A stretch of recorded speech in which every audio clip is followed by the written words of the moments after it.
rental game. And again, like this is a more long depth conversation. You want to buy it with actually no money out of pocket. And that doesn't mean you actually don't put any money out of pocket, but you want to buy it so good that after you rehab and get it rented, it refinances and you get that initial investment back. So, if it's 100,000, if it's worth 150, it's going to rent for 1,500 bucks a month. You want to buy it for 75, put 25 into it, refinance it for 115, get that 25 you put back out of it into your pocket again, make 15 grand in profit, put it as a rental, make $500-$600 a month after everything's said and done for nothing, right? Yeah. Jim. So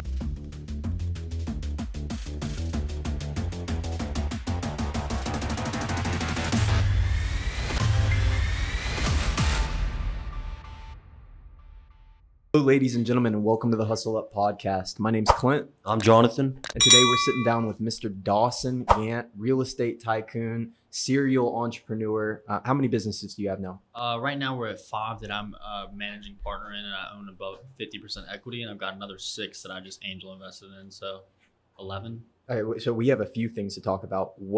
Tell me about these 6 you angel invested in. Yeah, so like I was speaking about last night, detailing company, bought equity in it. Most of them are passion projects, right? Stuff I believe in, stuff that I want to, see flourish. So I'll put a little bit of money into it, help with the systemization. That's really what I'm good at, is systems and building out systems for any business. So a couple of those, we got a detailing company, 2 car dealerships that I just put money in every month to flip the cars. That's with the same guy, so I guess you can count that as kind of one and the same. 2 clothing brands I just gave my buddies like 20-30 grand to start it up, and they make a little bit of money every month now, and I get a little paycheck out of that. But just stuff that wanting to spread the wealth, spread the blessings to other people, and make sure that they're accomplishing stuff, and obviously with the end goal to profit a little bit at the back end too. Yeah, for sure. What's a common misconception about you?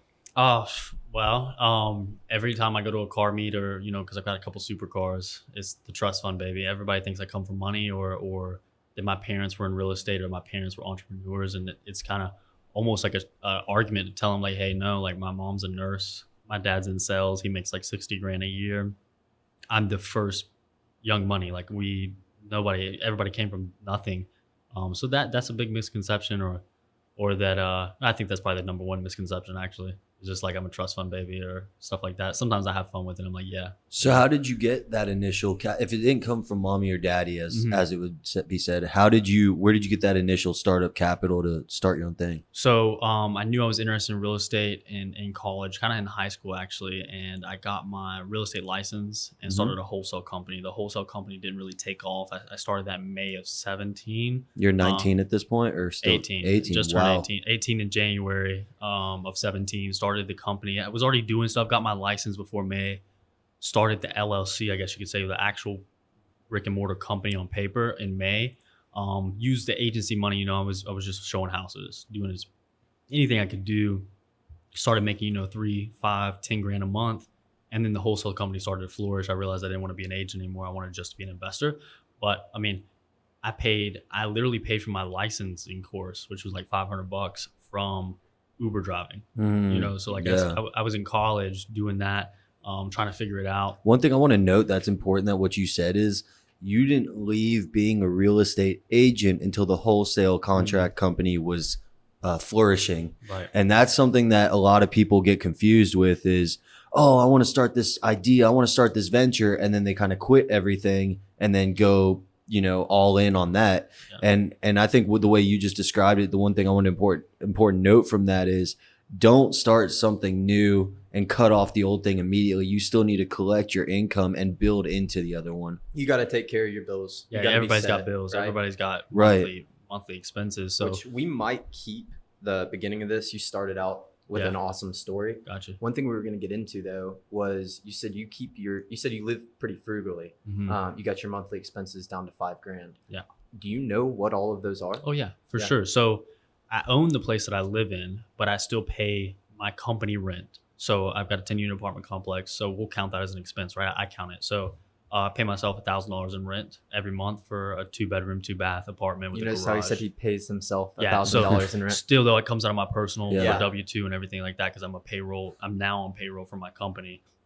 So break it down, I pay myself 12 grand a month for my company.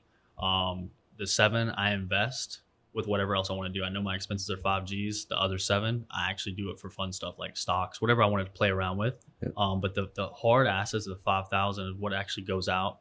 My R8 is $1,500 a month. With insurance, it's like $1,750. The Tesla's in the company name, so I don't count that. I pay another $1,000 for rent, $250 for insurance, $137 for my AT&T bill, which is my phones, 2 phones. And then I think I have, water and all that stuff's another $300-400. So we're up at like 3Gs. Student loans, I haven't paid them off yet because they're like 1%. That's like sure. $90 a month. Yeah. I know exactly how much that is. I pay for my little brother's car. That's $500 a month. He's in school, so I handle that for him. It's still like an expense for me. And I think we got like $1,400 left over, which goes to food, gym memberships, stuff like that. Obviously I can, if I need to spend more, I do, but that's my hard cost, Netflix subscription, stuff like that. Yeah. Isn't that other $1,400? And then, I'll do like out of that 5, another additional 1,000 is the credit card I use for like just me. Right. So I got like a Discover card with like a, $20,000-$30,000 limit that I just use for me to get airline points and stuff like that. That's not in the business name. Everything else is in the business name. So we're like at $5,000 plus $1,000 for the credit card. Do you use any kind of budgeting app or anything like that? No, it's funny. So my girlfriend now is an accountant. Oh, that's perfect. Yeah, so she's super, well, not really because she's always mad at me about this. I literally, first of the month, I mean, I know what my bills are, right? I've got them memorized almost, but I literally write down what the company made last month on notebook paper. Oh, wow. And I have Excel sheets and all that, and I have an accountant and a bookkeeper, but for me, I need to see it on paper. So I'll write it down, and then I'll go look and see what I spent, right? And the biggest thing that I've always tried to be is my personal income. Never spend more than 40% on anything that month, so I can have that 7,000. Because I'm thinking like, I know I own my own company, but I'm still kind of an employee. So I try to like say, well, what if I didn't have this? What if I was only at $12,000 a month? What would I do? So I write that down, and then like my business, we try to run at a 60% profit margin. So 40% after payroll, commission, taxes, everything we use, marketing, things like that. So I write it all down, and literally like I've got like a legal pad. I've got like 10 of them from when I started the business. Every day, every month, you can just see it, and I T-chart it just so I can have it and I know it. Because when you write it down, it's hard to believe you're making hundreds of thousands of dollars a month until you like literally look at it and be like, okay, that check was $25,000. This check was 60. And this is what it added up to. So just something I do every first of the month. I do it. Yeah. So right, good. You've got kind of 2 philosophies in business and entrepreneurship. You've got a sales philosophy. I've got to sell more. As long as the jobs we're selling are profitable, I've got to sell more to cover my costs. Mm-hmm. Then you have like the operations philosophy. Says watch your costs, keep them down, live lean. Where do you? I mean, you're young. Yeah. So where do you fall into that? Both are valuable. Both are good. Mm-hmm. Where do you fall into that? What do you think about that? Yeah. So I think Grant Cardone said it. I'm sure other entrepreneurs have said it, but I'm a big believer on if you want more, make more. Yeah. So like if I want the $200,000 car, I'm just going to go make $200,000. But I'm also not a person that's going to take risk, because I've realized that it's not just me. When it was just me, I could take those risks because next month I can figure it out. I can put my bills on a credit card till we bounce back. But now I've got so many employees and people that rely on me, that have families, because I may not have kids, but the majority of my employees overseas, they have kids. So I have to worry about that. So I try to run on like a 6-month running like in the account. So I know that I can run the business. If we don't make another sale, we can survive for 6 months. And obviously we'd start changing stuff. Like something's wrong if you're not made a sell in 6 months. Yeah. But it gives us that cushion. So I try to keep, X amount of dollars in the account, in the company account, just in case. Because for 6 months, I create a whole nother company and go a different direction with that money. But I don't have to call and start telling people like, yo, hey, Gene, we didn't make a sell last week. So if we don't make a sell this week, you got to find somewhere else to work. I never wanted to be that guy. So cash is king, and you never know when something like a pandemic is going to come in and shut the whole country down. How did a quarantine or stay-at-home order? Well, I don't know what it was like in North Carolina, but how did that affect your business? How did you guys adapt? We flourished. People were wanting to sell their houses, move out of different areas, so that was not a problem. The biggest issues with us is that our money lenders, so I have hard money lenders and stuff like that are backed by large REITs or institutionals. So like JP Morgan backs them, or some type of insurance company backs them, and they invest their money into the hard money to get a return on their investments. So they stopped lending. So for like 2 months, I had like 20 houses I need to buy. And I had factored in, okay, I'm gonna put 15% down on these 20 houses. Let's say it's $2 million. So I'm only putting 15% down. It's like 300,000. But now I have 20 houses I need to buy cash because I've already made an obligation to the seller. And these lenders are like, hey, we can't lend right now because we don't know what's about to happen. It helps to have 6 months of cash on hand. So what I did was I just started saying, like, look, I was going to private guys like me and you that have a couple $100,000 laying around. And I was like, look, I know that it's a really weird time right now, but I'll put 50% up. I can't put the whole 100% up because I can't buy all 20, but I'll put $1 million of my own cash up. And if you guys can come in, I'll give you a return on your money. I'll make it attractive. And yeah, we probably would have made a little bit more money on those deals had I been able to buy them with hard money or private money, like regular lending. But I was able to still keep my brand, keep my promise to those sellers. And if I didn't have that cash, if I was working on like $100,000 in cash, I wouldn't have been able to do that. So it was really good. And we came out of it, July, August, September, and even October have been in some of our best months.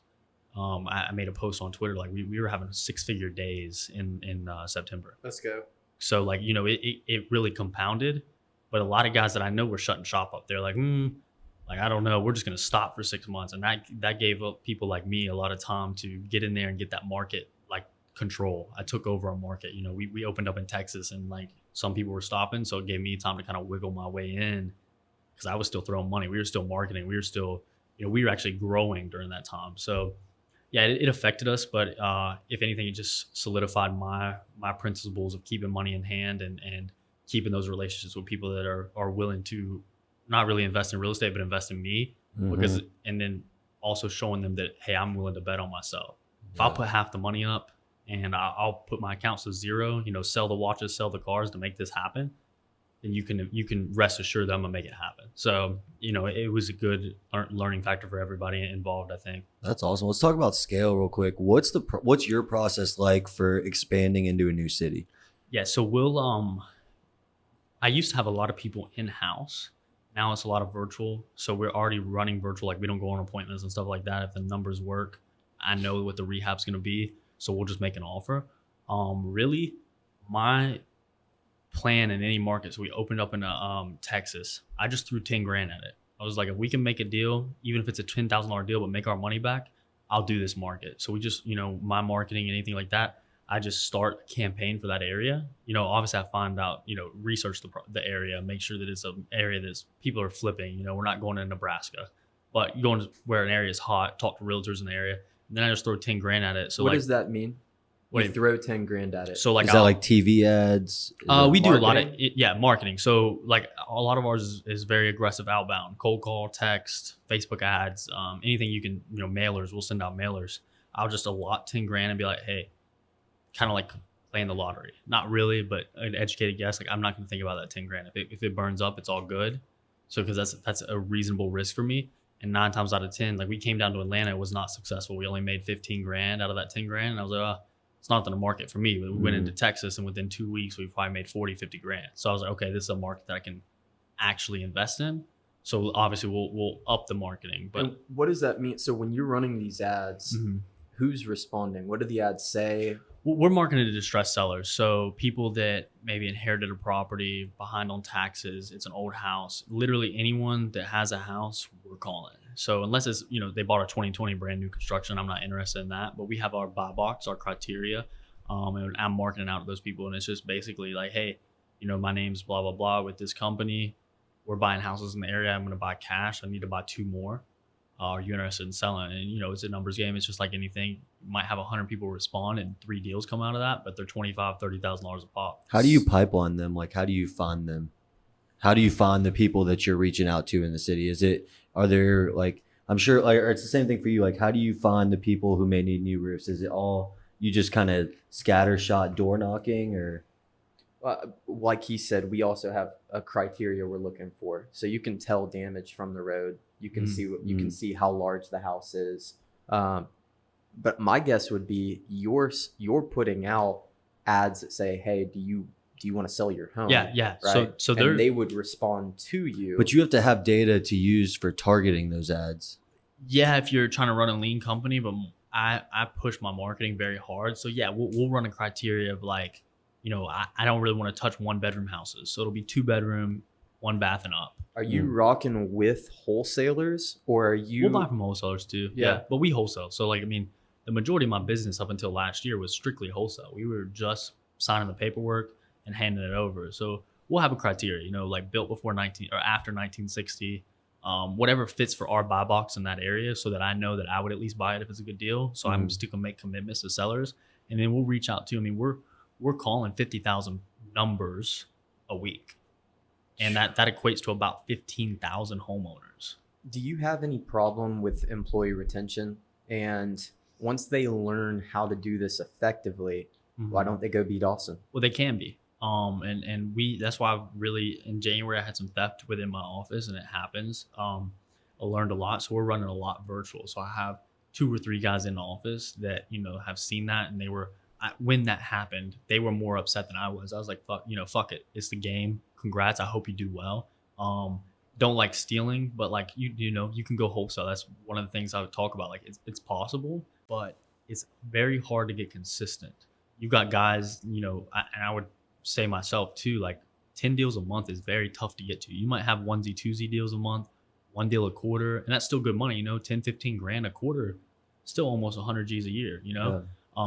But to get consistent and scale it and run an operation, it's more than just knowing you need to find a distressed seller. There's a lot of secrets that, not even secrets, just consistency that it takes. Because we weren't consistent up until about 2 years ago. I was doing enough to get by, enough to make 50, 60 grand a quarter. That's still a lot of money, but to get consistent where you're making 100 grand a month every month, anything less than that is oh, something's wrong with the business. I need to tweak something. It takes a lot of time. So kind of what happens is my main acquisition guy, right? He makes 6 figures a year regardless. Rain, snow, shine, he's going to make 6 figures in commission a year. But, as he's got more responsibility, I've extended partnership to him. So we flip some houses together. We're flipping 2 right now, where he'll probably make another 150, on his own. We're going to make 300,000 on these 2 together.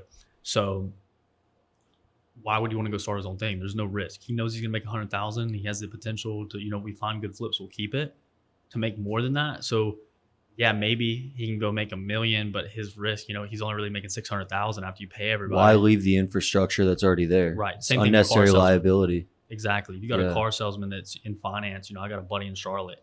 He makes 50 grand a month. Why would he want to go try to start his own car salesman? And some people are very happy in that position.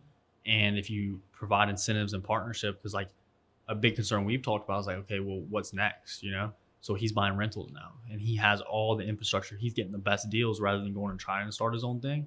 Because then you got to do the whole learning curve. It takes years to get to where I'm at. So why not leverage my experience? Yeah.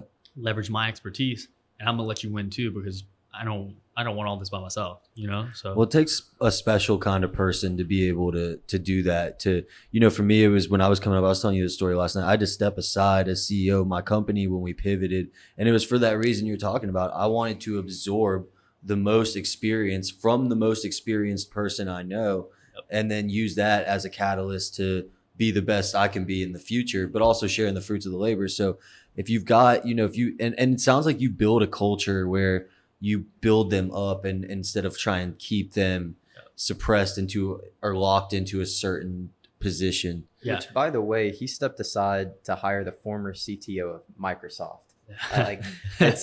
It wasn't just some random guy. No, it wasn't. But it was but it's still it was a detachment from the ego that came with growing pains. Yeah. Well, I think we had this conversation as it was happening. And he said, I'm trying to have a yacht money, plane money payout. Right. And this is going to be the fastest path of least resistance that's going to get that. It's for sure money. Right. And so let's run it. What is the path of least resistance for you? Because you're already experiencing success. You're at a young age. We talked about you might want to go travel when you're 30. What does the end game look like?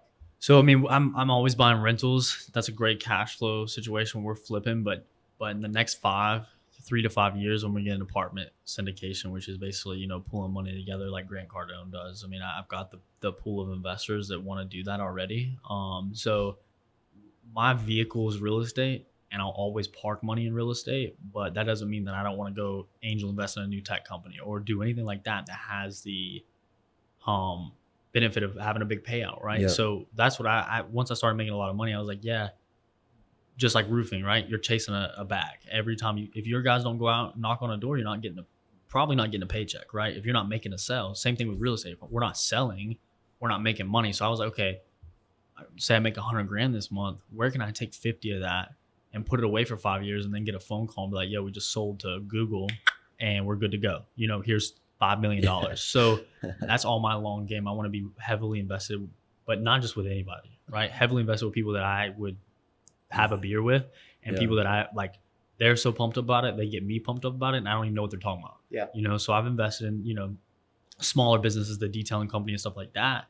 But it does turn into positive cash flow at some point. I don't do anything. I get my cars washed for free and I make a couple grand a month, which is not bad. I put up 20 and I'm making 2 to 3 grand a month. So in 2 years, now I own a company, and he's got enough drive. He was washing all the cars himself. Now I own a company where we got 20 employees. We're washing all of Greensboro's cars. And because I believed in them from jump and I brought some systems to the table, I'm getting a payout, 10, 15. What's your relationship to the owner of the detailing company? Buddies. And that's the important thing. And that's like what we are like. I think we were talking about it briefly last night. The audience of Hustle Up, we call like hippie hustlers. Yeah. And it's people you can vibe with and make money with. It's the duality of being mindful and having that mindset of positivity and optimism and being genuinely happy with being super ambitious and motivated. Right. And like, that's the most important thing. Like, and I love to hear that you're investing in your buddies, like, and because it's, sometimes you bet on, I'm sure you've heard, sometimes you bet on the jockey, sometimes you bet on the horse. Mm-hmm. But when you have that full package and it's robust and you're giving, I don't want to call it giving back because it's a fair exchange, but you're getting to build with people you love. Like, everybody comes up together. Yeah, it's like J. Cole said in that song, like, what's sitting in first class if your homies ain't sitting with you? Yeah. Right. Yeah. 100%. What good is first class if my homies can't sit? Yeah, exactly. Yeah. And it's so true. Like, like, why have money if you can't do it with all the people you love? And so that's amazing to hear. Like, that really, like, touches the core. And not to sound any type of way, but nobody likes hanging out with the broke people. It's just, you can't do anything Broke fun. people can't do fun things. Yeah, you can't say, yo, let's get on a plane and go to LA and like one of our boys is Brandon, buy an iced out watch. You want to be able to enjoy those fruits of your labor. Yeah. So what if I have to give you a little bit to start the flame, start the fire? If I got to help you to get you there in 5 years, your life's changed, the people around you, because you'll probably do it for somebody else. Yeah. It's this constant ripple thing. effect. Yeah. And like this time last year, I kept asking myself, like, what do I want? The money's cool. Helping people's cool, but a legacy is even cooler. So I wanted them to be able to tell their grandkids, like, yo, Dawson invested in me. And this is why we can afford the things we can, because we looked out for each other. So that was a big thing, like, doing things for people around me that will leave, lasting effect. They don't really remember the dinner you paid for, but they do remember them. It could be as little as $500 you put into their business to help them buy material so they can go the next month and make money, Yeah. So a friend, I think you actually said this, that a friend that you're friends with and then turns into a friend that you break bread with, it's like you're entering a different dimension of friendship. Right. And it could be, and that, like, it's like if Clint saved my life, it's like, whoa, now we have more depth to that friendship. If, he invested in the company, now we're business partners. You're adding more dimensions to that. And it just, if it's synchronized, then it creates that legacy. It creates that ripple effect. Right. And you can really, that's amazing, because it's all about influence and, creating a life by design and being able to do what you want more than what you have to do every single day. And, a lot of people, you can't fix a problem unless you're aware that it exists.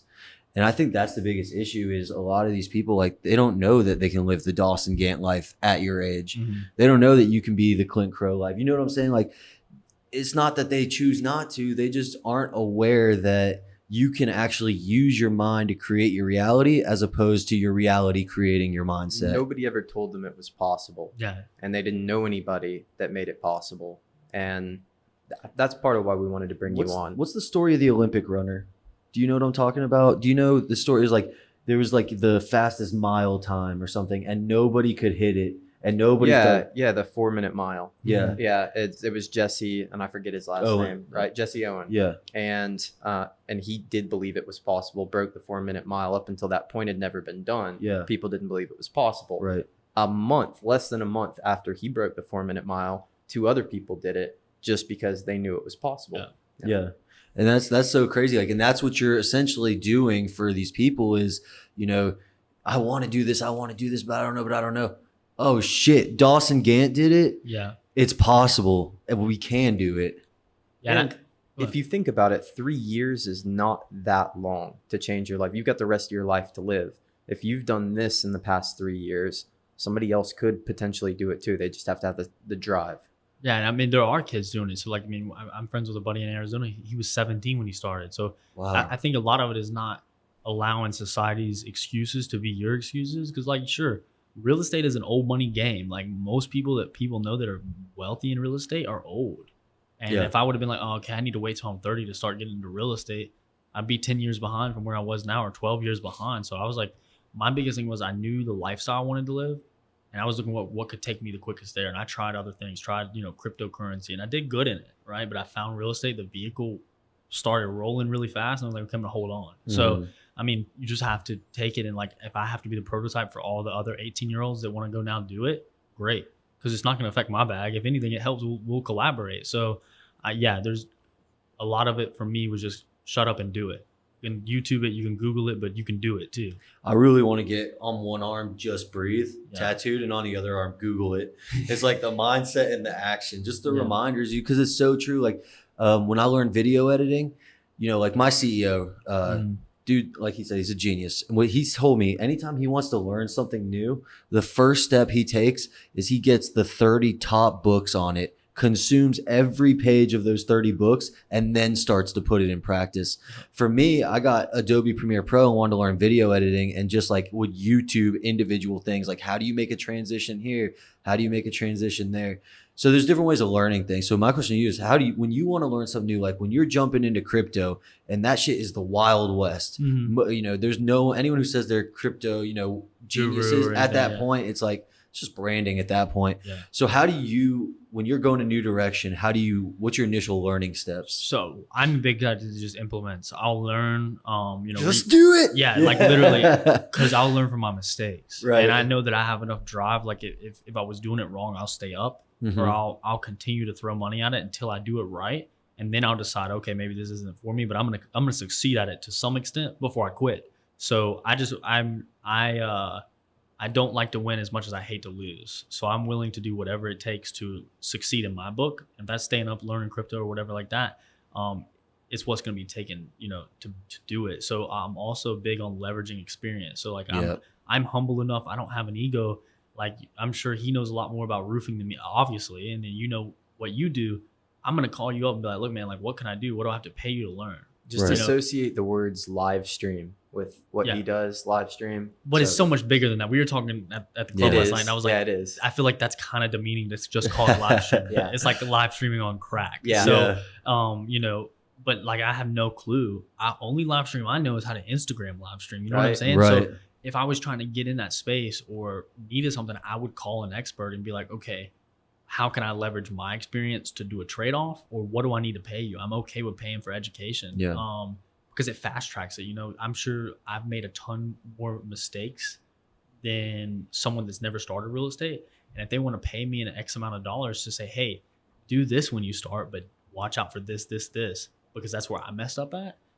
Obviously that just cuts your learning curve. Yeah. What can be done in 3 years might be able to be done in a year, or what can be done in 20 years might be able to be done in 2. You know what I'm saying? So I paid for education. I paid for mentorship from the right people, that their values align with me. And anything I learned, like, I mean, my GC, I wanted to make sure that I wasn't getting screwed on the prices for rehab. So I literally went through the GC class. I bought the book and learned. Right. And I didn't go get my GC license because I don't need it, but I learned. So like when he's talking to me, I understand and I can absorb it and rebuttal or talk back, and I understand it. So I'll do whatever it takes. And that's the biggest thing I'm willing to learn. And I am young. So I've also got that. And I think that's another thing that is really, really unique about somebody so young.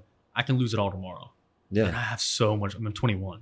Yeah. I can lose it all tomorrow and build it back up before I'm 25. You could still file for bankruptcy and it gets erased next year. That's what exactly. So like when I'm taking like very, very radical steps, in the back of my head, I'm like, I know what it felt like to be broke, and I know I'm willing to put it all on the line to take that next step. So, obviously we want to take calculated risk, but I'm okay with losing. I mean, there's no ego in it. I'll sell the Rolex, I'll sell the car before I let the business crumble, but I can go get that next year. There'll be a newer car I can get anyways when I build it back up, So it's something I'm not worried about. At the same time, do you ever see a scenario where you're not earning at least $100,000 a year, or at least 200, right? Because once you've cracked the code, once you've got the secrets, you'll always be able to earn. Right.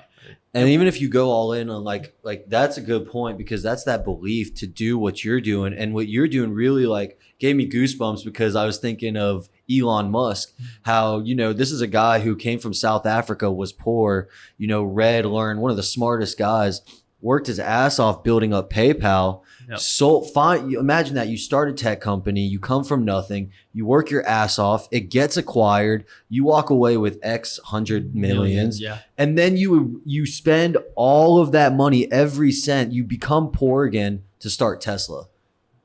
But those people that are willing to take the risk are the ones that succeed. Exactly. I don't think this is very careful how I say this, 100 grand a year is not much. I could tell you that I could live off of it, but I wouldn't be happy. So I'm willing to risk whatever I have now to get that to that 1 million a year, that 10 million a year, that 100 million a year. Because why not? Like I said, and now you've got the network and the experience. So almost in the fun and games, shits you'll and never giggles, be broke again. Never is the point. And you have whether the it's network. 100 grand or a million or 10 million, once you've figured out how to make it once, making it again is a matter of time. Yeah, it's cyclical. Especially if you've already gone through the iterations of failure and you know how to step over the potholes. Yeah. You could just go back and do the same thing, but without having to learn all those harsh lessons you learned the first time. And leveraging the network that you've gained, right? Because when you're down on your ass, you call people, you're like, look, man, like something's going on in my business. You're maybe not asking for money, never that. But you just leverage. Now you Where's have all the this opportunity network. at? Yeah. Who do you know? Exactly. I'm looking for another opportunity. I got my last 50 G's. Like, I need to make something happen. Right. So yeah, I mean, everybody asks like with the recession or anything like that, the housing market goes down. And I tell them, realistically, I'm just a transaction man. I make money on the transaction. I make money on things changing. Nothing will affect my business, because if it's not houses, I'll find something else. Yeah. I have that ability I'll find the next thing. Like I got into crypto like last year, made a couple $100 grand just because I was bored, and we built, the detailing company, stuff like that. So sorry. Yeah. Take a little coffee break. This podcast is brought to you by coffee. Mic hair in the throat. But yeah, so I mean, I'm never worried about that. And I'm also not going to live below my, so frugal that I'm not happy. Yeah. If I've got the money, I'm going to spend it to an extent. I'm not going to put my business on the line for pleasure, but I'm not going to live like I'm going to lose it all tomorrow, because what type of happiness is that? If you can't go out with your friends, if you can't drive the car you want, if you can't live the lifestyle you want, why are we working? Why'd you get into this? Yeah, why'd you work your ass off? Let's talk about mindset and characteristics like that, and we can hop back to business, because you're really good at talking about the technical things. You actually really have a good grasp on what you're talking about, but there's a lot to you. There's a lot of depth to you, because where I want to take this right now is at 21 years old with the money you have, and we've talked a little about ego and being humble. Do you ever find your ego flaring up, and how do you settle it down? How do you stay grounded? Yeah, perfect. Yeah. I think that it's very hard to be the type of person that is uber successful, because at the end of the day, you have to be an alpha. If that's a male or a female, to be in the position that all of us are, you have to be assertive. You have to be dominant, because you're taking life by the balls, right? So you have to have that ego, and I have to wake up every day thinking I'm the motherfucking man. Right. Because how do you live through life and make these big decisions if you're second guessing yourself, right? So it's all about balance for me, right? There's been times where I've been offended, or, especially because I'm young. I go into a room trying to raise a couple $1 million, and if they don't know you and they haven't sat down and talked to you, they're like, dude, you don't even have a mustache. Like, fuck out of here. Like, what are you coming in for, right? Right. And a lot of that times it's led me to do ego things, like buy the thing myself and then like send them an email saying, hey, I just closed this deal, thanks, but I did it my own, right? So I've done that before, right? And I've learned as I got a little bit older, and I've had humbling experiences, because there's always someone in the room that's got more than you and that's quieter. I've learned to be that guy, right? To be a little bit more quiet about your success, and not mute, but just understand there's someone in the room that you can learn from.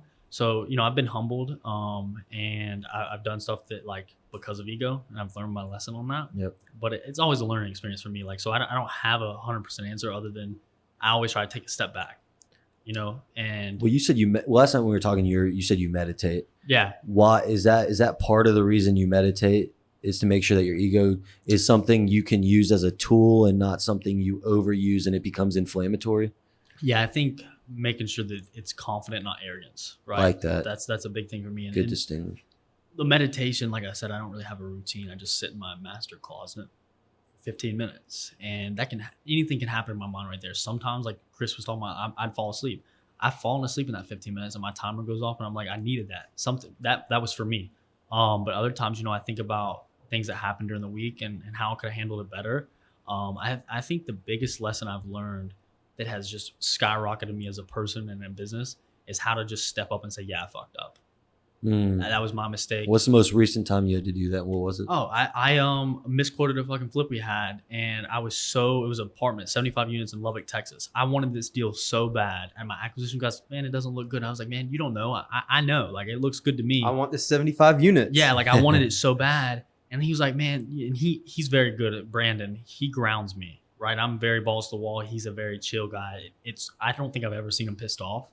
And I saw him get a little mad there. He's like, man, send somebody out there. So we paid a guy to go drive it, and they called us. They're like, you don't want this, right? And I had to suck my teeth a little bit and be like, man, you were right. I appreciate you. Because I was going to buy it. Like, we already had the funds. I was like, fuck it. And there were some red flags. And I just was like, this was last week. It wasn't that long ago. So I had to suck my teeth. And I think the biggest thing, too, which is where it really comes into play, is personal life. Because I'm so young. Like, I may be mature in business, but at the end of the day, I'm a 21-year-old. You know what I'm saying? Like, well, what does that mean? Like emotional and personal life. So like you think about it, and I'm the first one to admit this, and I don't know if it makes much sense, but like I haven't had life experience that, like, I haven't been through everything a 30-year-old has been in emotional, like with women or anything like that, or just in interactions, right? I've only been on this earth 21 years. I can only remember like 11 of them. I was a child. Yeah. So a lot of it is like personal interaction. I have to be like, man, like, I came off a little too strong there. I was arrogant, so that's important. Like especially my girlfriend now, she's very good at humbling me. She's like, yeah, you sound stupid as fuck right now. Like, you need to check yourself. And in a position I am with the type of lifestyle I live, it was very easy, and it still is, but I've been like, this girlfriend's serious. So like, I could just be like, yo, like, you want to go to Miami? And girls literally would line up the airport, because you have that ability to flex a little bit. And women our age love that. So like, I was in a lot of meaningless relationships, right? So I didn't really learn anything. I was just like, if it wasn't my way, it was the highway, right? So again, stepping up and being like, yo, yeah, I fucked up. I shouldn't have said that. Or yeah, I shouldn't have went to the strip club last night. Like, my bad. And with an ego, like, I think for me, that's very tough. It was very tough, and I'm getting way better at it. And it's so much easier than trying to lie or make it up to where it's your reality that you're right. Because sometimes I'm just not right. I don't know everything. Yeah. I need to leverage experience, and I'm just not right all the time. You mentioned earlier that your dad would shit a brick if he heard the Miami story. Oh, so yeah. Let's keep him away from Dawson's this podcast. dad, if you're listening, turn it off here. How is your relationship with your parents? Yes. Doing what they do, you doing what you do. So my parents, I'm in a single parent household, right? So my parents separated when I was like 2 years old. My mom lives in Virginia. My dad's in Greensboro, High Point, right outside of Greensboro. I lived with my mom for 14 years. She's big on education, right? She was a nurse at 26 when she had me. She dropped out of school, went back at 27, got her doctorate, and now is a professor at a school in Virginia Tech, right? In Blacksburg in Virginia. So she's big on education. My dad, on the other hand, lived a very, very like party style lifestyle, was a sales guy. He was selling furniture out of a truck, going up to New York, making 10, 20 grand a week, and now he's just a sales guy, makes like 60 grand a year. So my mom would like leverage credit, be asked out on finance, if she made 10 grand that month, she was spending 10 grand. My dad's very, very frugal, right? So I lived with both of them for about half of my childhood. So I learned from both of them. My mom, again, like, kind of just spends it as she comes. My dad, so frugal that I learned like, this is maybe the way I should think. So I kind of got a balance, right? I'm pretty balanced when it comes to money. Mm-hmm. My mom was pissed when I dropped out, like, didn't talk to me for a month because school was so important to her. Yeah. So when I called her, like, that was a huge thing I kept when I was in college. I was already starting to make a little bit of money the summer before college, like 5-10 grand a month. And I kept setting these goals. I was like, okay, if I make 40 grand this month, I'm going to drop out. If I make 50 grand this month. So on my 18th birthday, I think we hit our first 6-figure month. And I was like, this is God. Like, this is something telling you, you keep setting these goals, you keep breaking them. You're like 1 foot in, 1 foot out, this line. And you're either going to commit to this business and it's going to flourish or it's going to fail. Or you can keep doing 1 foot in, 1 foot out, and you'll never be able to say that you gave 110%. I didn't want to have any regrets when I started the business. I didn't want to think like, you know, if it failed, I'd be like, tell people, well, yeah, I was in school. It was just so hard. I didn't want to have that bullshit excuse. I wanted to say, yeah, I gave it 110% and it didn't work out, and this is why. Or I stayed in school and I lived this mediocre life, and I was listening to professors tell me how proud they were. They just paid off like a 2005 Lexus. I was like, our goals aren't the same. I'm trying to buy supercars, and you're teaching principles on how to pay off a 05 Lexus. We're not aligned. Right. So he told that story. He was our finance teacher, and I walked out and I went and signed the paperwork. And that was your last class. You pushed me over the edge. I was like, yeah, this is not where I would need to be, because everybody else is amazed. I'm going somewhere else. Yeah, you guys are amazed. And I'm like, this is our goal. Like, this is our standard of living. Nah, fuck this. I'm out. So I went and signed it. Hey, save people 4 years of college. How do you buy a supercar? What do you mean? How'd you buy your supercar? Oh, I went and paid cash. Yeah. But like real estate. So I end up financing after in, but I couldn't get financed because I was so young. Really, like banks. You were had no credit history. I was 21. I mean, I just bought the supercar. I had a 458, but it was salvage, so I paid 90 grand for that. I don't count that as but my first 100, my R8 was 150 grand. Is this it's a 2020? 17. So it's the V10 plus. Okay. I paid 150 for it. They would not finance me. They were like, yeah, like it doesn't look right. Your bank statements show it, but we just don't believe it. And some PNC bank tried to give me like 10% interest. I was like, nah. So I went and paid cash. And then I went back to my credit union. I said, okay, the title's in my name now, and they ended up giving me 100 grand back, so I could leverage that, because I didn't want to have 150 grand sitting in a car. But yeah, I just went and bought it, and the car is cool. Love the car to death, but it was such a symbol for me to be like, okay, like the stuff you're seeing on Instagram, the stuff that you've been dreaming of, it's in your garage now. Yeah, Mm-hmm. and it almost humbled me. I was like, yeah, like this is real, like. You have those it's happening moments. Yeah. And universal affirmations. Epiphanies. You're like, damn, like, wow, like I was dreaming about this in my college dorm room, cold calling clients, trying to get a $5,000 check. And I just went and pulled out a $150,000 check and handed it to them, Business expense or personal? So because of the detailing company, I've been able to write it off. We're saying it's a marketing for like our ceramic coating, our vinyl wrap, stuff like that. It should be a personal, and if the IRS is here, it's a personal expense. Yeah. But so we got to write it off. I wrote it off. I just bought that 2020 Model X. I wrote that off because of the weight. But it weighed over 6,000 pounds. So I got, a big thing of my success too is I have a really good village around me. I've hired the best CPAs, the best attorneys, the best acquisition guys, and they really make me look and sound a lot better than I really am, because I'm just like, everything my CPA tells me, I pour it out of my mouth. I'm like, yeah, that's exactly what we did. I think that's a huge part of business ownership is you don't have to be the smartest guy in the room. Hire the smartest guy in the room. Put them in the same room, yeah. Learn from them, whether it's marketing or accounting. Ask them, say, hey, I don't know anything about this, and I'm the kind of guy that likes to learn. So teach me, walk me through. How are you thinking about this? What are the codes? What are the classifications? What are we doing? And then you do absorb that knowledge. You get to regurgitate it and sound like an expert. Yeah. It's interesting because as you were saying that, I was thinking it's a fine line between what you said of being the alpha and then being dominant, but at the same time learning. Yep. And you got to maintain that balance. And it's honestly, like, from my experience, it's a fine art. So, do you have tips for maybe someone young who's seen success as an entrepreneur and has been able to onboard people that are significantly more experienced or older than them, in how to be able to learn while remaining the dominant leader of the group? Yeah, I think honestly, I wish we'd had it on camera. You talking to Tony. That's how I taught all my employees. He was like, look, man, I need you to do this. I love you so much. Like, thank you for everything you do. So that was big. That's how I talk to my guys. And I don't even call them employees. They're my teammates. Teammates, yeah. And I lift them up, right?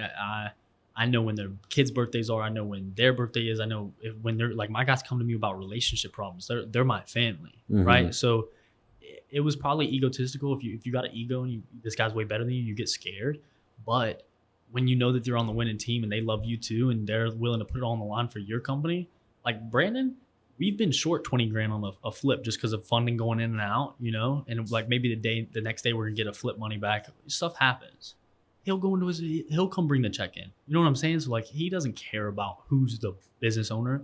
When I was having people steal from me in January, he made, I don't watch basketball, but he made a comment like, you know, I'll be your Scottie Pippen.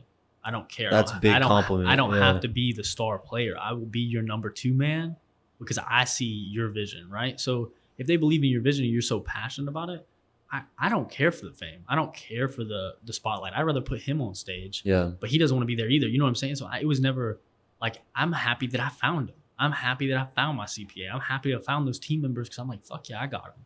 Nobody else is going to get him. I'm going to keep him here. So like I was happy, you know, like, yeah, like hide him. Yeah, like no, like yeah, don't follow him or don't hit him up. But I've had other investors and other wholesalers hit Brandon up on Instagram, be like, yo man, like whatever Dawson's paying you, I'll double it. He's like, yeah, fuck off. Like, you know what I'm saying? Number one, you probably can't pay me that much. Number two, you know, he'll put us in a group chat. So to have that type of loyalty, I don't care. Stronger than money. Yeah. There's a quote that says something like a king is the man who serves the most amount of people. And you could replace king with leader of a company here. And that's really what it is. And I'm glad you put it that way, where it's like you got to be willing to learn, but also being alpha dominant doesn't mean like what you see in movies of the boss yelling at the employee. No. It's actually the inverse of that. It's behind the scenes pushing them up. Yep. I think the misconception is what people think is alpha versus what is actually alpha. And you hit the nail on the head. A king serves the largest number of people. And also, I mean, if you're not an expert marketer, let's say you are an expert salesman, right? And you come into the marketing meeting swinging your dick like, dude, I'm the best ever. You're gonna look like a fucking clown really quick. Yeah. And you're gonna get humbled. So instead, if you come in and say, hey, I'm the best at what I do, and you're the best at what you do, and I want to collab and I want to learn from you, then that becomes something really powerful. Then you get the synergy going on. Yeah, absolutely. Dawson, we're getting close to wrapping up. This has been awesome, man. Do you have any takeaways, any clippables, anything you want to leave the audience? I think that my number one motto is just fucking get out there and do it. So if you listen to this and you want to like get into real estate, you know, I'm on Instagram, I'm on Twitter, I'm on Facebook. Hit me up. He's accessible, guys. Yeah, I'm not gonna guarantee I can reply the same minute you hit me up, but I get to my messages, and if you can't get in contact with me, there's enough resources to start any business online for free as long as you implement it. So I'd like to hear somebody hit me up in a year and be like, yo, I started my business because I hustle up, and now we're making $100,000 a year. What's the one question we should ask you and haven't asked you yet? I don't know. Geez, I don't know. Or let me put it like this: if I were one of your coaching students, what would you look for in an ideal student, and what would you want them to come prepared with? What would you want them to ask you to give them the best launch pad for success? I think it's a mentality. You don't go to anybody asking for something for free, so come with something. Like whenever I try to do strategic partnerships or leverage other people's experience, it doesn't always have to be monetary. Be like, yo, can I meet you for coffee? Can I pay for your lunch? Can I sit down with you? What can I provide? Like I've had guys say, hey, I'm really good at stock trading.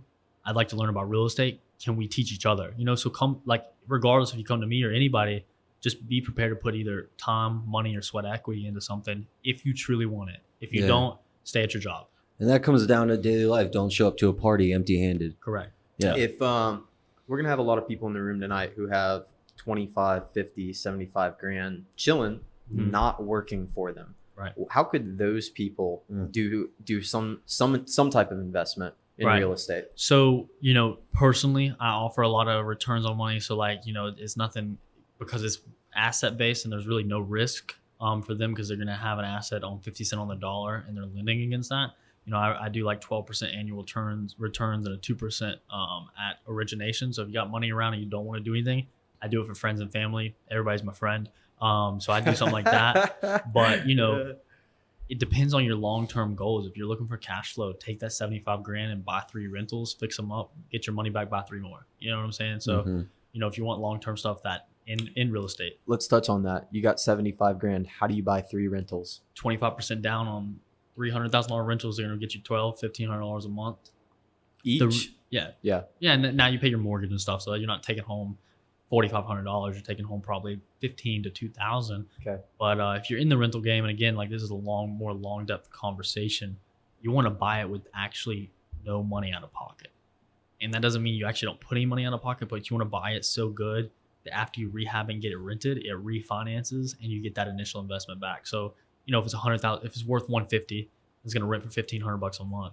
You want to buy it for 75, put 25 into it, refinance it for 115, get that 25 you put back out of it into your pocket again, make 15 grand in profit, put it as a rental, make $500-$600 a month after everything's said and done for nothing, right? Yeah. Jim. So I could, man, go ahead. No, you go ahead. I was just saying you could do that with 75 grand. You can do it with 30 grand, 15% to 25% down. So, you know, if you're trying to buy a $100,000 asset, 15 to 25 grand can start it. And you can, you know, obviously with more money, you can rinse and repeat that cycle a lot faster. But you could start it this year with one and have 15 properties by year 5.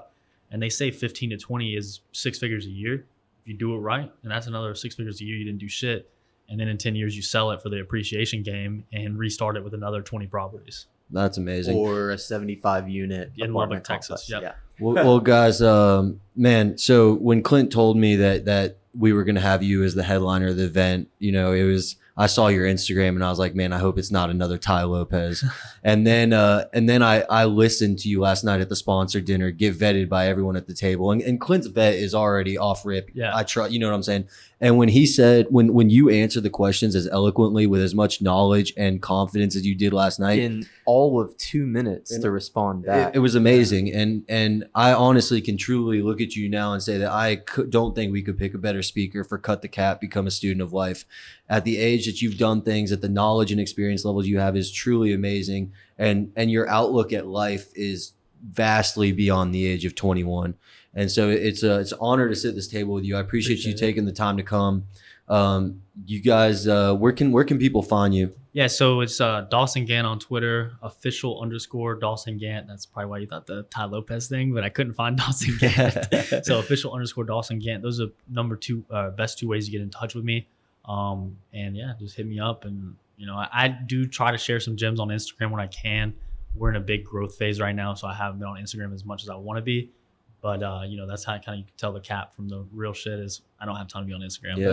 If you got an Instagram time. Well, dude, you got a real business, you got a real heart, and you're a real ass dude. And you can't ask for more than that. So looking forward to hearing you speak tonight at Cut the Cap. It's Hustle Up's 9th event. You guys know where to find us at HSTL UP, hustle with no vowels, but there is a U in up. www.hstlup.com. I'm Jonathan. I'm Clint. Appreciate it, guys. Dawson Gant here. Until next time, guys, hustle up. Fucking